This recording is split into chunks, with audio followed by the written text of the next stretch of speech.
Bonjour à tous, c'est Ludovic, et cette semaine, à la différence de d'habitude et de passer en revue des titres économiques plus déprimants les uns que les autres, abordons un sujet plus intéressant, avec des chiffres hallucinants. On en a tous entendu parler, voire pour certains y participent, de près ou de loin. Je veux bien sûr parler de l'action Apple. Et oui, l'entreprise à la pomme croquée, on la connaît pour certains qui ont un iPhone, d'autres pour ceux qui sont anti-iPhone, ou bien encore ceux qui possèdent des actions. Pour ceux de cette dernière catégorie, on peut dire qu'il y a eu des bouffées de chaleur. Apple, récemment devenue la première entreprise au monde à être valorisée à plus de 2000 milliards de dollars.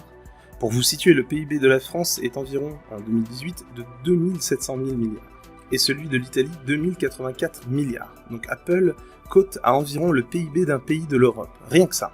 Il a donc vu son titre chuter de 8%. Dit comme ça, cela ne paraît pas extrêmement impressionnant. Et pourtant, 8% de l'action représente 180 milliards, une chute record mondiale. Cette somme représente 100% de la société L'Oréal, numéro 2 au CAC 40, autant dire que ce n'est pas rien.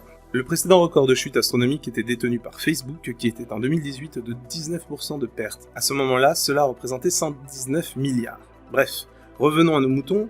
Pas de panique, après cette chute qui a duré 24 heures, Apple a bien rebondi et avoisine les 2100 milliards. Autant dire que tout va bien pour Apple. Voilà, c'est tout pour cette semaine et cet épisode inédit. Merci et à la semaine prochaine.